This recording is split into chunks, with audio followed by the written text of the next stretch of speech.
All right, welcome back. I've been kind of bouncing all over the place with games. I'm still interested in the Cyberpunk game that I did my last video on.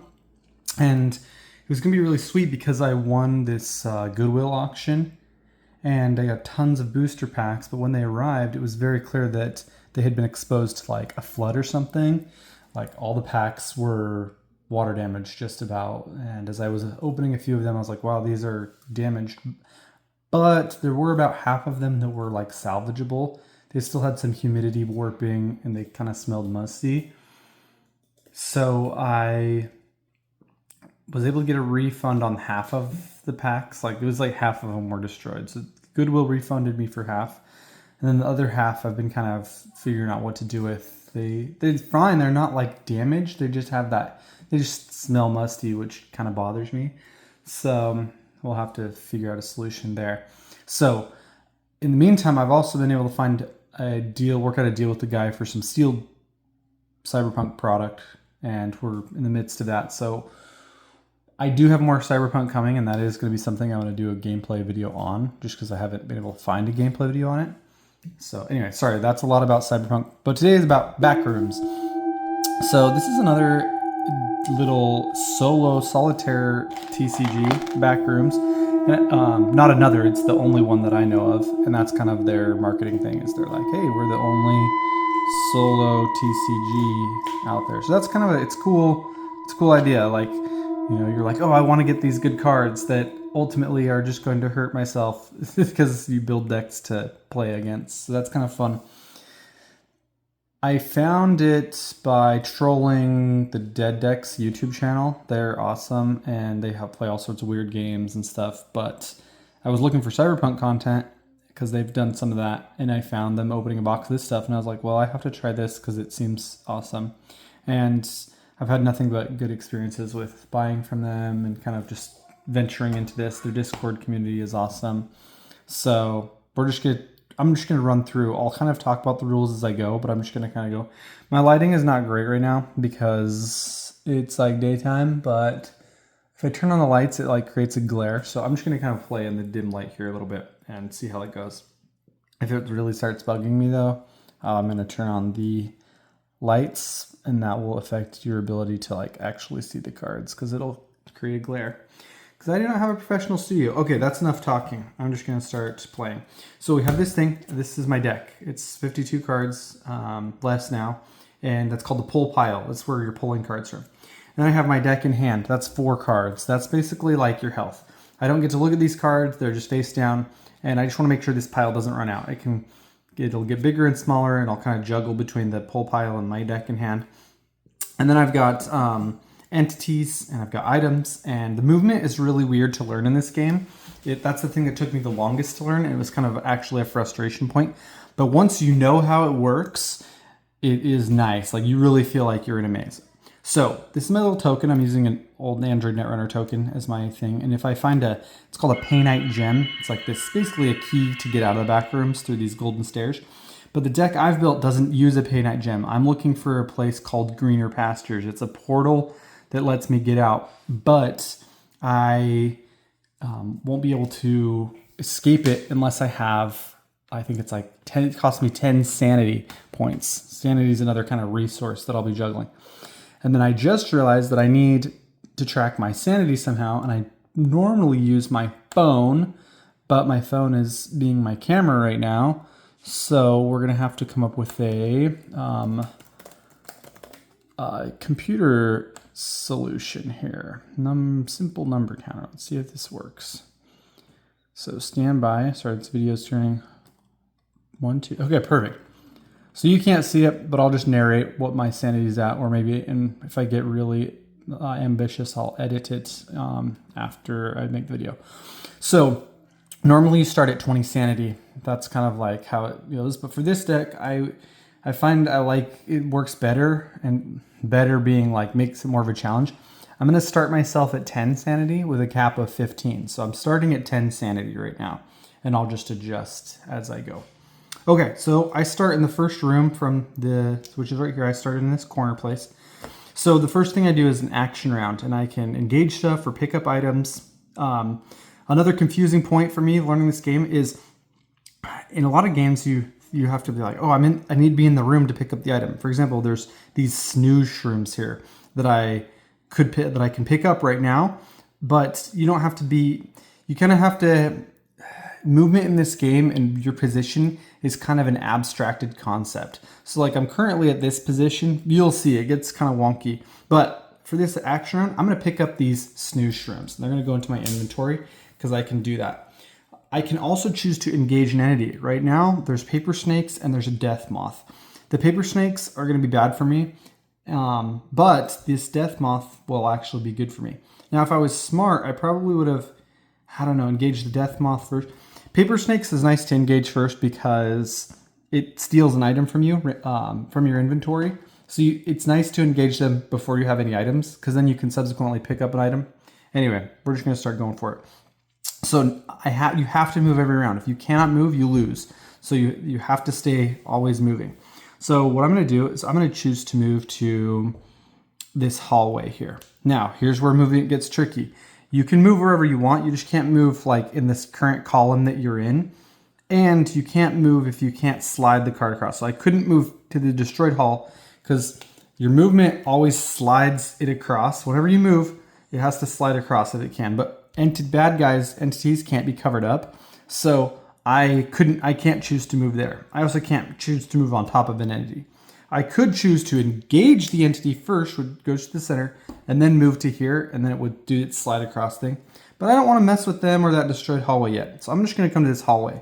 Hallway is really strong. It's a really common card, and it's kind of too overpowered in my opinion, but we'll see. So first thing, so we're going to slide this. The first thing that happens is it gives me 3 cards for my pull pile. So they just go to the bottom of my pull pile. So it's kind of like I just got more hit points essentially. Then they give me +3 sanity. So I'm now at 13 sanity. And it lets me put down 2 navigation points. I can choose either direction. This is like I am laying down new places to find. This is the primary way that you're going to be able to find your exit. So you really want to be dropping navigation points as much as possible to be able to find items and your exits. But you'll also find more bad stuff. So if I choose to go this way, I have 2 navigation points to lay down. This guy kind of absorbs one of my navigation points, so I wouldn't place one, but I'd place the second one. This is a friendly entity. He's one that helps me. So if I choose to go that way, he'll get covered up, and he can get uncovered later, but I don't want to cover him up. So I'm going to choose to go this way. He'll absorb my first navigation point, so I'm only putting down 1 navigation point. It looks like it's a poisoned hallway, so that's just great. So we've completely resolved that. That's the end of the movement round. And now we're going to cycle back. There's I think 4 phases, but they go really fast. You're usually just like engaging with stuff. You're going to be mostly moving. You're mostly just jumping and looping the movement rounds. You're wandering through the back rooms. The one reason that I really like this game is that they've done a really great job of like staying on theme. Like you really do feel lost in the back rooms, even though the movement feels wonky at first. You get used to it really fast and it starts to feel really clean and polished. So, all right. So I need to move again. We're cycling back to I'm basically skipping. Well, I guess we'll go to the engagement. We'll go to the action round. So we've ended that round. We're starting a new round and I'm going into the engagement round. I don't want to engage paper snakes yet. So I'm going to engage this death moth. This thing's really cool because he's like this little fluttering moth that's going to lead me to something good, the next item in the deck. So he's cool. And it's indicated. Oh, he also gives me 2 sanity. He's like, hey, have hope. So that just brought me from 13 to 15. So I've maxed out. Now remember, if you're playing the real rules, you have a max sanity of 20. But I like making it harder for myself. So I'm capped out at 15 right now. Now we're going to go through my pull pile and we're going to find the first item that appears. So we're going to go 1 because this is his ability. So I'm just going to quick, some shock shrooms. So those go right into my inventory. That's an awesome item. And then Death Moth, he's going to flutter back into the deck. So he can come back and help me later.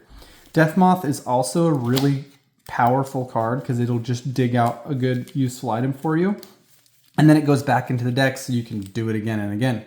So I think the starter decks come with like 2 or 3 Death Moths. And that's, is it a Death Moth? I don't know what kind of moth. It is Death Moth. And I think that's too many. So I only have 1 Death Moth in here to help me dig out my items. So So we're just shuffling up, giving it a good mix up. Then we'll put the pull pile back. I've got my inventory has 4 slots. 2 of them are filled with a bunch of mushrooms, which makes sense because the back rooms, if you know the lore, has like this moist, mildewy carpet. So there's probably definitely some fungi growing in there, which is now useful to me. Okay, so I've done my engagement round. I already chose to engage another entity, so now I cannot engage paper snakes. Now I have to move, because if I don't move, I die. So I will move to this corner. I really like corners because they give you some kind of control. You just get 1 sanity, so I'm still at 15. I get 1 from the pull pile to my bottom. Sometimes sometimes your deck in hand gets huge and you don't want to pull a ton from your deck. Because if you run out of cards in your deck, you have to recycle everything and it kind of restarts everything, which can be bad if you're trying to find an exit.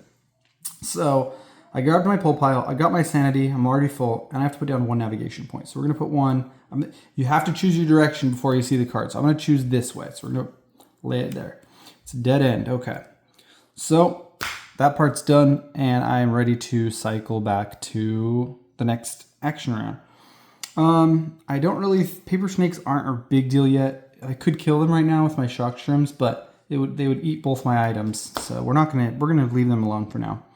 We are going to skip my action round essentially and just jump right into my next movement round. Let's go down this hallway here. That gives me 3 sanity, but I'm all capped out. So you see how it's working, right? I move to this hallway, okay, and it slides across. Whenever you're moving, you put your token on there and slide it across. And if you can't legally slide it across, like if something's blocking on the opposite side, such as an entity or a portal, then that's not a legal movement. So that's how you can, once this starts filling up with entities and other things that you can't move across to, then that you can get stuck. But I can get 3 for my pull pile. 1, 2, 3. And I'm going to lay down 2 navigation points. I'm going to choose this way because that way we'll get 2 more points to see what's happening. Okay, we got a new item and some more paper snakes. Great. So now, if you'll kind of look, now we have 2 columns that are locked down. This column's locked down because I can't move there or there. And now this column's locked down because I can't move there and I can't move there. So I've got 2 of my 4 columns that are locked down. So movement's starting to get tight, which is going to force me to deal with one of these paper snakes before long. So I moved across, grabbed my pull pile, laid my navigation points. We're into the next action round. So this action round, there's more stuff to do. So I'm going to pick up this tennis ball. And I like keeping myself mobile because we don't know what's going to come up in our navigation points, and I don't want to get stuck. So I'm going to go ahead and we're going to engage one of these paper snakes. So I'm going to engage it.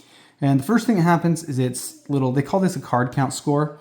Their card count score can mean various things like it just means you're moving cards from one place to another place. In this case, I'm moving cards from my inventory to the discard pile. So the first thing I have to do is paper snakes like to eat my items before I can even deal with them. They have 2 health, so I need something that does at least 2 damage. So I'm going to let them eat my snooze shrooms. So they're going to absorb that through their power and ability. They're really annoying.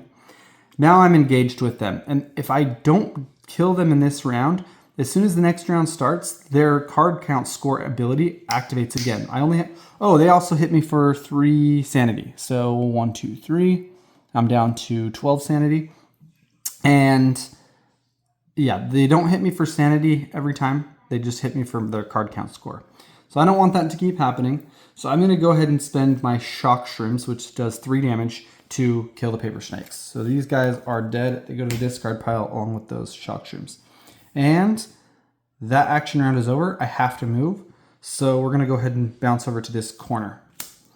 The corner will give me 1 sanity, so up to 13. And now I'm going to get 1 from the pull pile, the bottom of my deck in hand, and I get to place 1 navigation point. I want to see a new card. I want to dig for my exit, so I don't want to place there because it'll just absorb it and I won't get to place a card. So I'm going to choose to place here, which, look at that, Liquid Pain, great card. It's a little damage item, so I love, great little damage item that I'll pick up basically now because that action round is over. I laid my navigation point, so we cycle to the next action round. So I'm going to go ahead and in the action round, if you're engaged with an enemy, their attack happens first. Then you can choose to do the other actions in whatever order you want. And that's like you can engage an enemy, you can pick up an item. You can only do one of each thing. So I'm in the action round.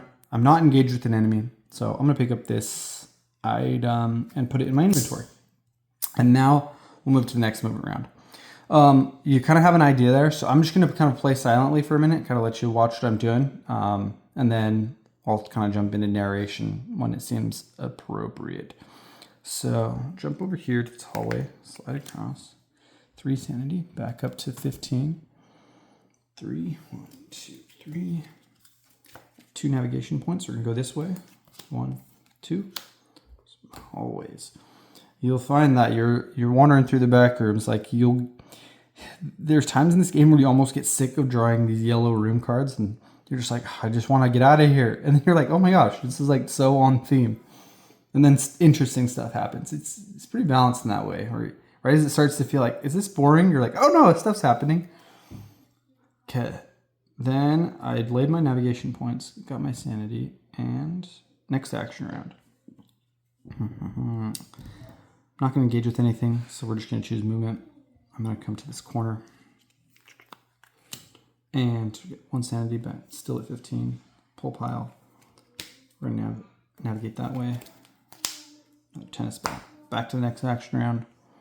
I want to pick that item up. Now I have to move. I'm going to move into this hallway. It's going to give you 2 navigation points. I really like moving to points to locations that give me multiple navigation points, because again, it's letting me dig stuff out of the deck. So we'll get 3 from the pull pile to the bottom of my deck in hand. My deck in hand is looking nice and flush right now, so that's good. 2 sanity, still at 15. 2 navigation points. Let's navigate this way because I want to drop 2 cards. 1. Paper snakes. I've got 4 in the deck, so they're... And a lost agent. Okay, so we've seen another entity now. He's kind of a basic entity. He hits you for sanity, and he only does 1 deck and hand damage. So he's not like a big threat. The real annoying thing about the lost agent is that he only has 1 hit point. You don't really want to waste your higher damage items on him. So the tennis ball is perfect for the lost agent. So let's go to the next engagement round. I will choose to engage him. Now, I could also choose not to. This column is effectively locked down right now because there's 2 entities in it.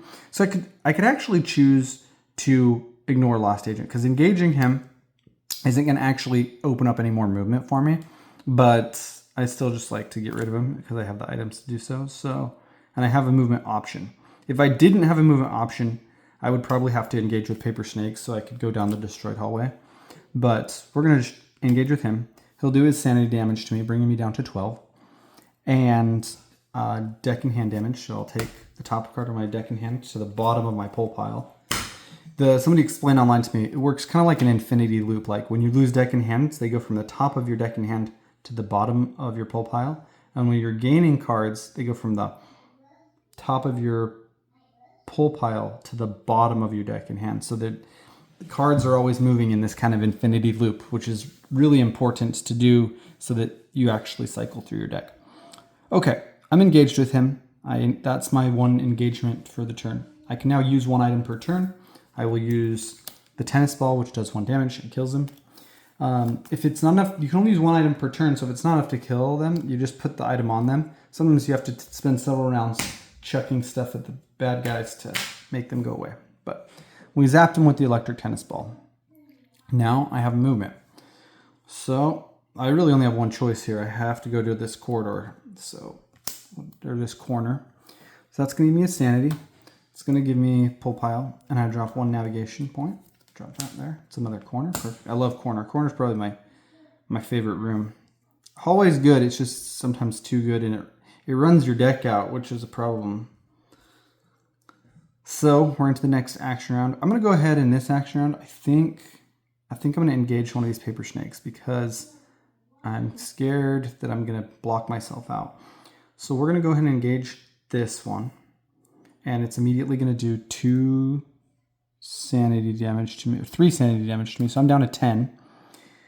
They pull 1 from my inventory. I get to choose which I sacrifice, which is nice. So I'll ditch this tennis ball as the item I have to sacrifice to them.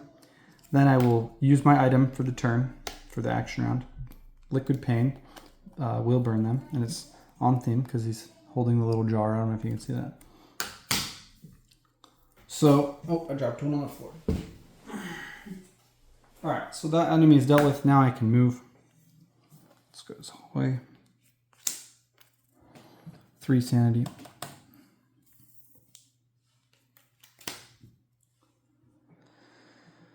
And 3 pull pile.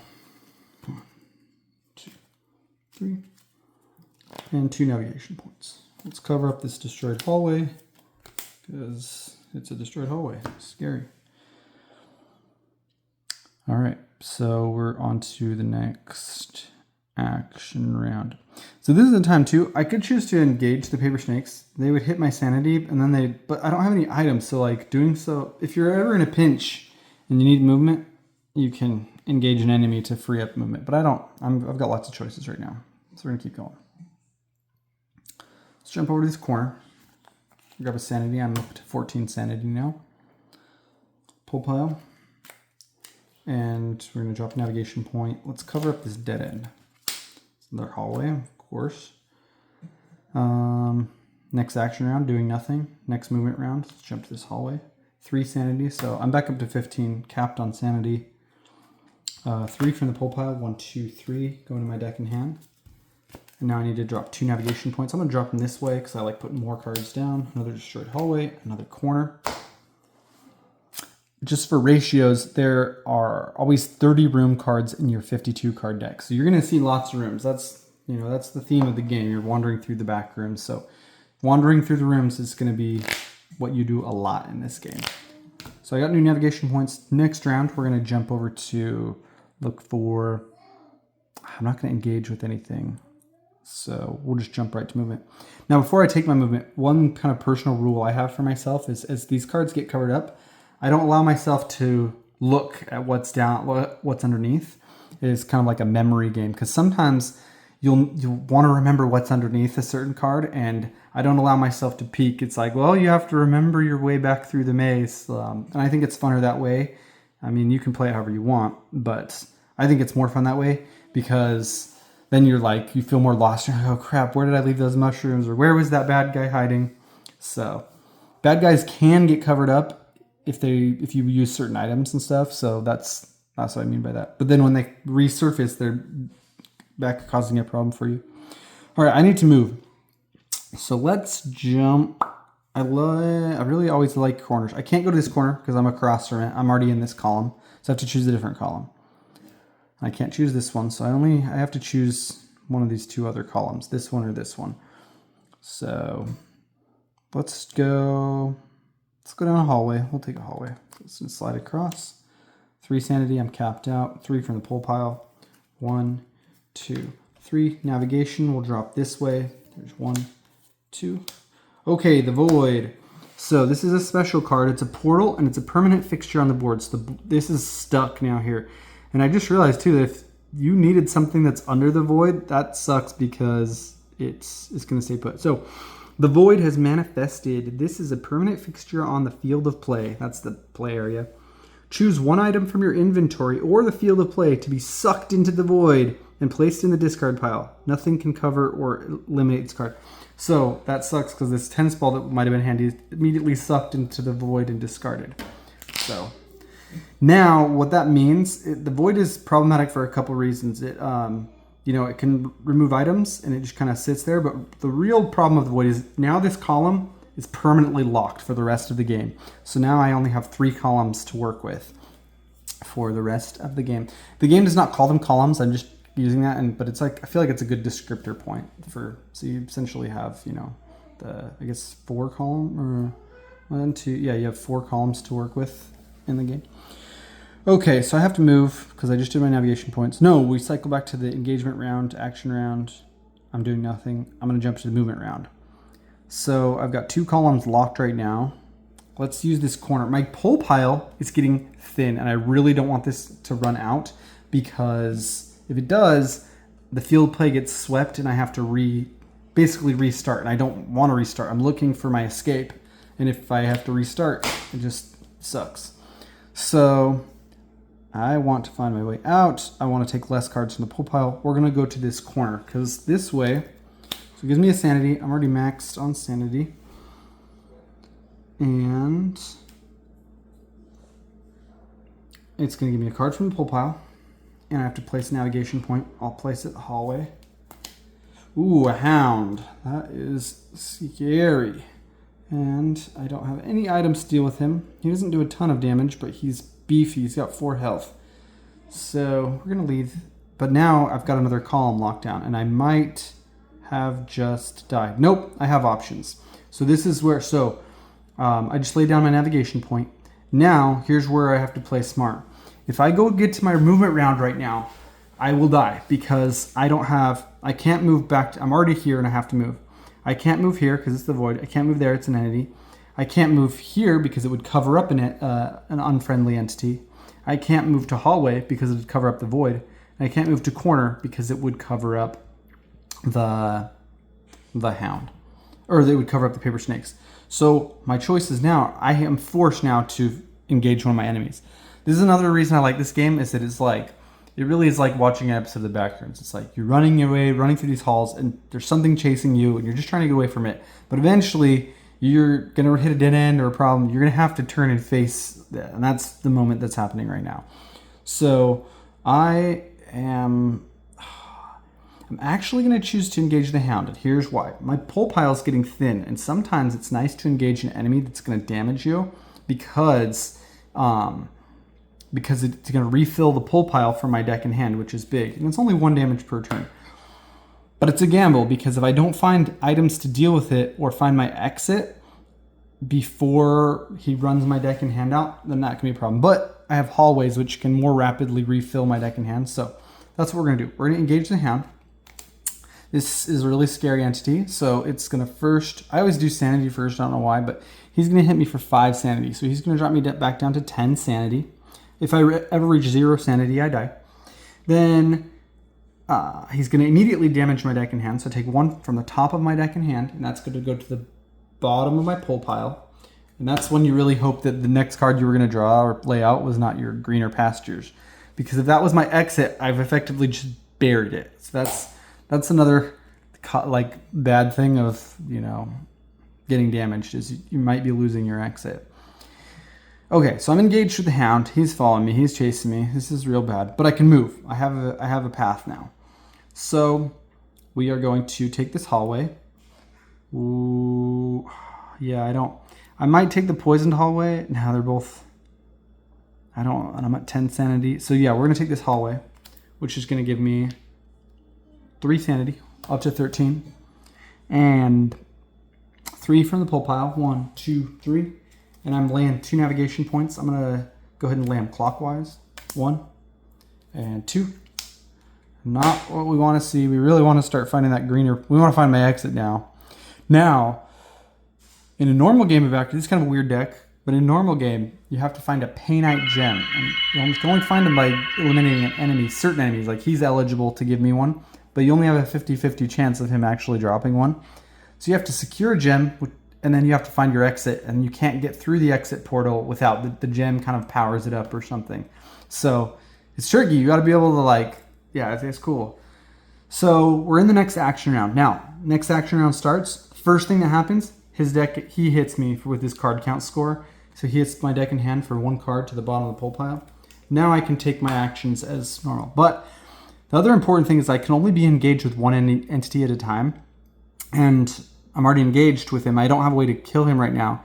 So if the board starts filling up with other entities and I already have one that's chasing me, then my columns could get locked and I'll get stuck and die. So I can move now. I've got a few choices. I can move to the corner. I can move to the dead end. That's about it. I've got the corner. Yeah, I've got 1 column. Yeah, I guess I'm juggling between 2 columns right now. So, because I've got 2 columns locked and I'm engaged. So let's go ahead and move to this corner. That'll bump me up to 14 sanity, get me 1 from the pull pile, and we'll drop navigation. Let's go. Let's go counterclockwise. Just another hallway. All right, next action round. He's gonna hit my deck in hand for 1 card.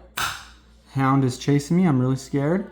I have to move. I only have one choice, so I can move. Well, I can move to the hallway or the destroyed hallway. Both let me drop 2 navigation points. But this one, I'm going to choose destroyed hallway, and here's why. It's going to hurt my sanity, but I'm at 14, so I'm almost full anyway. But it's only going to pull 1 from the pull pile, and my pull pile is getting thin, so I don't want my pull pile to run out. So we're going to move to the destroyed hallway, which puts me there. I take 6 sanity damage, which drops me down to 8 sanity, so that's kind of scary. But I'm only taking 1 from the pull pile and laying a navigation point, which I will put here. And wouldn't you know it, there's the greener pastures. So that's my exit, but this deck is playing exactly how I want it to. In order to take that exit, I have to sacrifice 10 sanity. So before that might have been my dead. I might have just died actually. We'll see, because I'm only at 8 sanity, and I need to have 11 because I need to be able to sacrifice 10 and have 1 left over to make my exit to the greener pastures. But the real problem here is I only have 1 movement option available to me now. So we start my next action round. I'm dead, but I'll explain why. I lose my deck in hand card, and it goes to the bottom of the pull pile. But now I cannot move here to this corner. I'm already in this column. And so I could move here, and the hallway would lead me to the greener, I could move to the greener pastures. Can I cover it up? I don't think I can cover up. Can I cover up? If I can cover up greener pastures, a wall in the back room unexpectedly opens to a peaceful green portal, seemingly too ideal. Entry requires no painite gem, but demands at least 11 sanity to cope with the decision. Exiting here means leaving the back rooms, but not achieving victory. You're like going to a weird alternate realm that's more serene than the back room. So it's like a soft victory, which I think that's cool. This portal card is a permanent element on the field of play, but can be moved for escape purposes. So basically, I can move on to it, and that's how I move. I don't think I can cover it though, because it's a permanent fixture. So if I could move, and I could be wrong about this. I'll have to look up the rules later, but we'll cap the video here because I think you have a good idea. If I could move it, then I can move there and then try to re-find it. That would be cool, but because I'm only at 8 sanity, if I move to greener pastures, I'm dead before I'm able to. I go insane before I'm able to actually make it out. But if I had just 3 more points of sanity, this would be a victory because I could move it. So that's why I like this deck. I want this deck to challenge me to make those hard decisions. If I had a max of 20 sanity, I wouldn't have had this tight victory condition. I would have, that's at least what I was finding when I was playing it with 20 sanity. So that's also the fun thing about this game. You build your own deck, and you can make it as hard or as easy as you want. And you can also, there's different modes you can play in. They call it pain mode, where entities do more damage and you take more sanity. So I'm kind of playing with my own custom rule here of like capping my sanity and stuff. But that's the fun of this game. It's a solitaire game. You adjust the difficulty for exactly how hard you want it. And for this particular deck, I found that starting at 10 sanity and capping at 15 is kind of that sweet spot of having to juggle. And I've won a few times and I've lost a few times. So that is the Backrooms TCG. I'm excited to get more cards and explore it more. There's another level. The little backrooms have levels. There's a car park level. It's mostly sold out, but you can still kind of find cards if you're willing to trade around. And then up in December, there's a pool rooms. I keep calling it pool rooms. They call it Aqua Zone, but it's inspired by the pool rooms levels of the back. So I'm like super excited for that. So if you like the back rooms, it's like definitely on theme. It's got a little weird movement puzzle, kind of a horror game, but I think it's sweet. It's like, I read the Board Game Geek reviews, and some people, they thought it was just kind of a stale mechanic. I like it. I think it's fun. I think it's perfect for a little, 15, 20 minute puzzler. And then you build a new deck and try it again. There's also tons of content for this game. They have a content guy called No Way Artemis, and he's just pumps out content for this game, which is great. They also have community challenges where they're like, all right, build a deck, but it has to include these types of cards, and you have to put these types of handicaps on yourself. And they're constantly doing this. So there's a really solid, it's extremely replayable. Like you just want to build another deck, challenge yourself in a different way. and the games go quick, and it's pretty fun. So I also think it'd be hilarious. Like, it's a solitaire game, so it's not really a tournament style game. But I was like, it'd be fun to build like a tournament, like do a tournament for it. But you build a deck and then trade decks with somebody. Like, okay, can you get out of the Backrooms deck I made? I thought that'd be a cool idea. But it's a little indie TCG. It's got, online following. I don't think you're going to see this on your game store shelves anytime soon because there's just so many games out there. But I would definitely go to the Backrooms website and try it out. It's $25 for only starter decks. There's 2 different ones there. It's awesome. It's totally worth it. Well, thanks for watching.